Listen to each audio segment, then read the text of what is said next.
여러분 안녕하십니까? 김왕식입니다. 저 뒤편에 제가 더불어 였자 그리고 더불어 함께라고 적어 놓았습니다.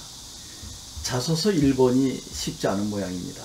지난번에 제가 자세히 설명을 해드렸고 과거 동영상에서도 1번 문항을 한 10개 이상 제가 설명을 해드린 것 같은데 1번만 가지고 6개월 정도 걸렸다라고 하는 어머님도 계셨습니다. 그래서 이번에는 좀 더 구체적으로 말씀드릴까 하는데요. 인성이 깃든 자소서를 쓰라 라고 하는데 도대체 어떻게 인성을 담아냅니까? 1번 문항은 고등학교 3년 동안 학업에 기울인 노력, 경험을 쓰는 것인데 인성을 녹여낼 수가 없네요 라는 상당히 힘들어하는 목소리의 질문이었습니다. 여러분도 좀 그러시죠? 그래서 제가 오늘은 더불어 함께 라고 하는 것을 적어줬는데요. 그런데 1번에서 여러분 조심해야 할 것이 멘토 멘티 역할을 많이 쓰더라고요. 2번 3번에서도 멘토 멘티를 쓰는 경우가 많은데 함께 더불어 공부하는 과정 속에서 멘토 역할을 했다가 90%입니다. 내가 친구를 가르쳐 주었다. 그리고 친구는 이해를 제대로 하지 못했다.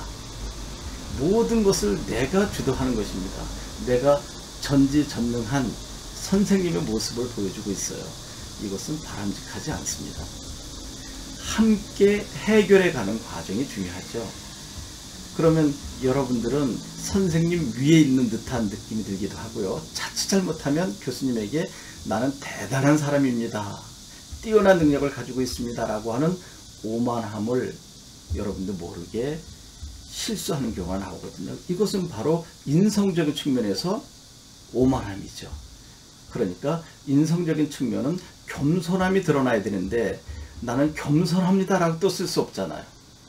학습을 하는 과정에서 또 공부하는 과정에서 친구와 함께 공부하는 과정에서 겸손함이 묻어나야 되는 것이죠. 교수님들은 너무나 많은 자소서를 보셨기 때문에 이 아이가 어느 정도 능력이 있는지 그리고 어느 정도의 인성을 갖추고 있는지 몇 줄의 글만 봐도 다 아십니다. 여러분들의 능력이 많은데도 이 학생이 겸손한 상태에서 이렇게 함께 생각한다, 함께 해결한다 라고 썼구나. 이 학생이 모든 것을 해결해 주었는데도 인성이 잘 돼 있어서 함께 했다고 하는구나 까지 알고 있습니다.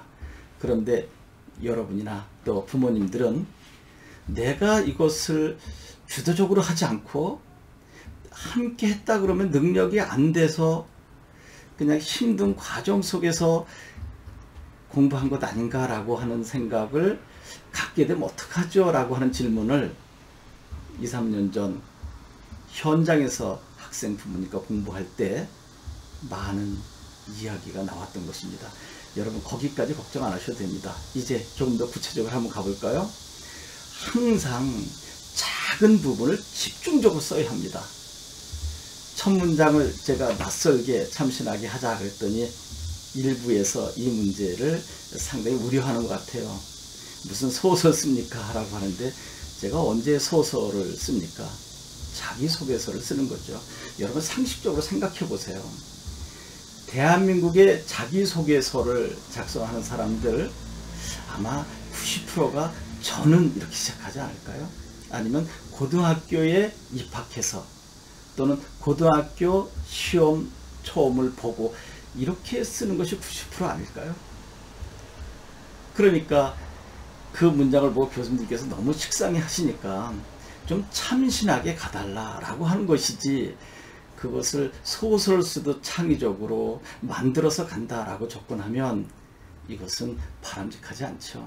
그리고 제가 얘기했잖아요. 첫 문장을 낯설게 쓰는데 급급해서 뒤에 써야 할 문장들과 제대로 연계되지 못하면 차라리 그렇게 하지 않고 평범하게 쓰는 게 낫다라고까지 이야기했잖아요.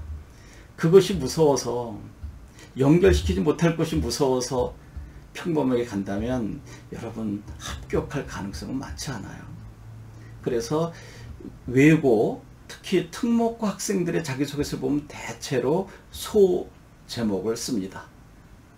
그것도 교수님들께서 나 이렇게 요약 정리해서 명쾌하게 이것을 쓸 것을 알려드리는 것입니다 라고 하는 친절한 가이드 역할하는 것 아닌가요? 그런데 저는 개인적으로 소 제목 쓰는 것을 원치 않습니다. 첫 문장을 참신하게, 그리고 이게 뭐지? 한번 읽어볼까? 라고 생각이 들기에, 지나치게 낯설게 해서 또는 눈살을 찌푸리게 접근하는 것이 아니라 참신하게 접근하는 거죠. 그럼 그러한 내용들은 다 어디에 있느냐? 여기서 일일이 나열하지 않으려고요. 제가 여러분들에게 제공한 첫 문장의 합격을 좌우하는 자소서도 마찬가지고, 또 시중에 나와 있는 자기소개서 책들 많잖아요. 이것저것 다 살펴보시고, 합격한 학생들이 이렇게 첫 문장을 썼구나 하는 것을 좀 보시고, 그 다음에 제가 늘 역점 드는 거, 함께 연구하자, 함께 고민하자가 들어갔으면 좋겠어요. 그리고 나열식으로 쓰는 거 금물인 거 아시죠? 나 이것하고 저것하고 이것 했다. 이것은 쉽지 않습니다. 그리고 지난 시간에 제가 강조했잖아요. 하나를 집중적으로 접근하되 그 한 과목이 다른 교과목과 연결되었으면 좋겠다라고 했습니다. 이게 바로 통섭, 통합, 융합이라고 했었잖아요. 이게 바로 21세기 학문의 방향성 아닐까요?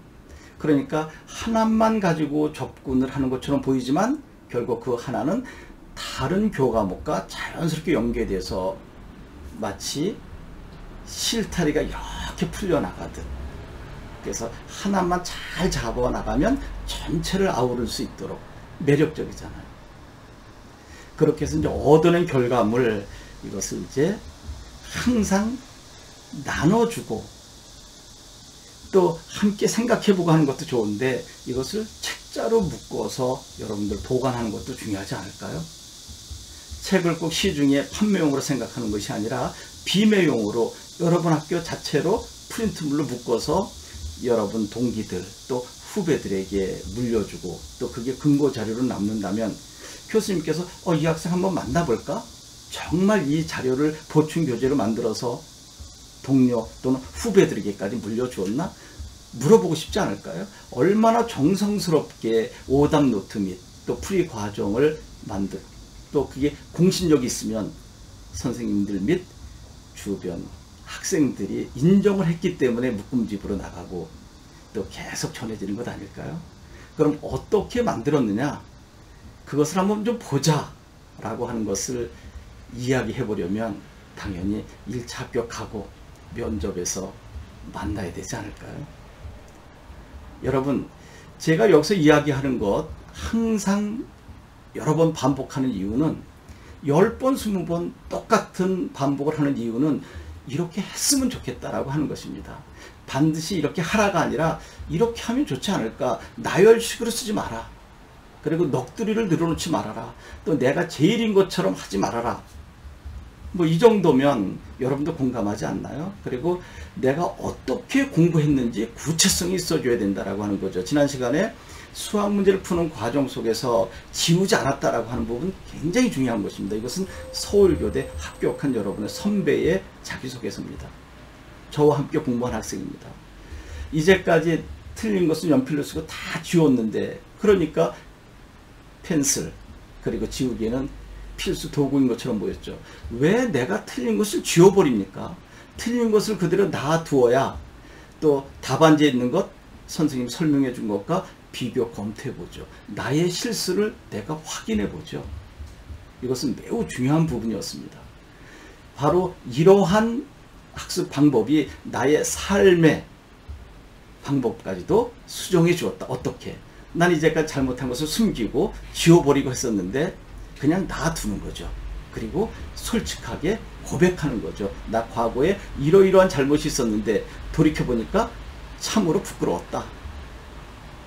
그래서 이러한 부분을 공개하고 양심선언하고 앞으로는 그러한 행동을 절대로 반복하지 않겠다라고 하는 것까지 이어가게 되었다.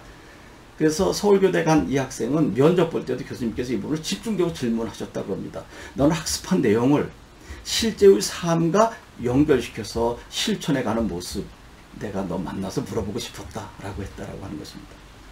그리고 수학 같은 경우는 반드시 실용적으로 접근할 수 있는 부분까지 가져야 돼요. 그리고 내가 왜 이 문제를 풀어야 할까? 여러분, 단순히 주어졌으니까 푸는 것이 아니라 내가 이 문제를 왜 풀어야 할까? 고민하는 흔적도 한 줄 정도 적어줘야 되지 않을까요? 그리고 이 문제를 풀었을 때 단순히 수능 문제뿐만 아니라 실생활에 어떻게 유용하게 적용시킬 수 있을까를 고민하고, 그리고 해결한 다음에 실제로 실생활과 접목시켜서 실용주의 학문으로까지 갔다라고 하는 실례를 보여준다면 정말 매력적인 자기 소개서가 되지 않을까요? 여러분, 다음 시간에 혹시 제가 촬영하게 되면 마지막 한 줄도 못 쓰고 망설였던 학생들에게 제가 비법을 정말 알려드리도록 하겠습니다. 이것은 제가 개인적으로 만나서 지도할 때 알려주었던 것인데, 제가 이제는 면대면 수업을 하고 있지 않기 때문에, 그리고 올해가 마지막 자소서이기 때문에 제가 그 비법을 다음 시간에는 공개해 드리겠습니다. 그렇게 되면 아마 2, 3일에 한 편 쓰지 않을까 하는 생각이 드는데, 이것은 제가 평상시에 늘 또 대학에서 문해창작, 국문학을 공부하는 과정 속에서 익혔던 방법인데 자기소개서에도 분명히 적용이 됩니다. 이거 다음 시간에 제가 한번 공개해 볼 셈인데 아마 파장이 일어날지도 모릅니다. 여러분, 다음 시간 기대해 보셔도 좋습니다. 오늘 이야기한 거 여러분 여러 번 반복해 드리시고 제가 하는 대로 한번 해보세요. 그러면 생각보다 쉽게 접근할 수 있을 것입니다. 여러분 고맙습니다.